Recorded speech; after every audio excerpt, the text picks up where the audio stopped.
ከጊዜ ወደ ጊዜ በእጅጉ በጣም በስፋት ስራዎች እየተከናወኑ የሚገኙበት ትልቅ ምርታ ነው ያመጣውና ከኛ ክልል አካባቢ ደግሞ በቡናም በቅመማ ቅመምም ስራ ስር ላይ እንሰት ተክል ላይ በዘመቻ የምናካሄደው ዘመቻ ብቻ ሳይሆን ደግሞ ሰው ባህል አድርጎ እየተከለ ያለው ባህል በጣም ትልቅ ለውጥ አምጥቷል።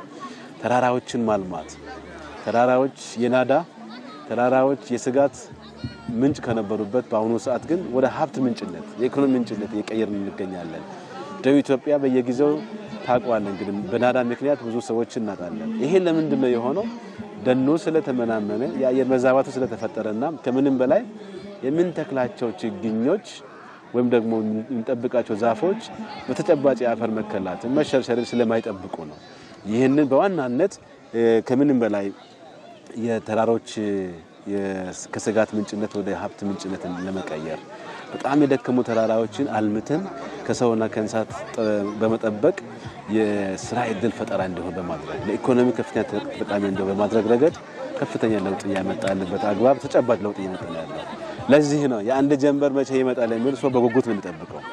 በጉጉት የሚጠበቅ ታሪክ የሚሰራ እለት ነው ዛሬ።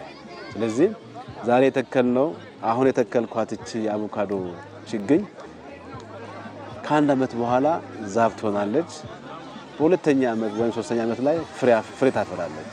የገቢ ምንጭ ናት። ለዚህ ሰው የገቢ ምንጭ ነው። ለምነትም ትጠብቃለች። ስለዚህ ይሄ እስኪደርስ ድረስ ደግሞ ኢንተርክሮፕን በውስጡ ደግሞ የተለያዩ ሰብሎችን በመዝራት ይጠቀማሉ።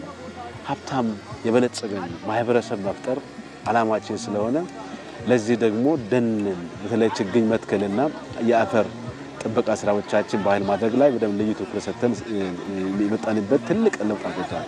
ለዚህ በጋ ላይ የስነ አካላዊ ስራ ሰርተናል። በተለይ የተበረበሩ የደከሙ ቦታዎችን ለይተን ጥናት አድርገናል። በጋ ላይ ችግኝ ጣቢያዎች በጣም አነስተኛ የነበሩ ችግኝ ጣቢያዎችን ዛሬ ላይ የሃይማኖት ተቋማት፣ ትምህርት ቤቶች፣ ግለሰቦች ችግኝ ጣቢያ በራሳቸው ፈጥረው ብዙ ችግኞችን አባስተዋል። 69 ሚሊዮን ችግኝ ነው የምንተክለው።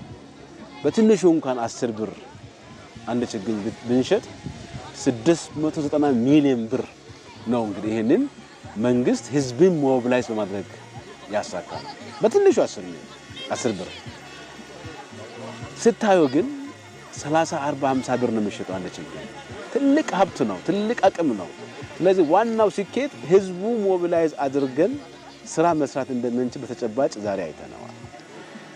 መትከል ብቻ ሳይሆን ጥራት ያለው ችግኝ መትከል ብቻ ሳይሆን መንከባከብ ደግሞ የዘንድሮ የ8ኛው የተስፋ እንትከል መሪ ቃል ዋናው ተልእኮ ደግሞ የተተከልነው እንንከባከብ፣ ጥራት ያለው ችግኞችን እንትከል፣ ለልጆቻችን የበለጸገችና ተስፋ ያለችውን ሀገር እናስረክብ።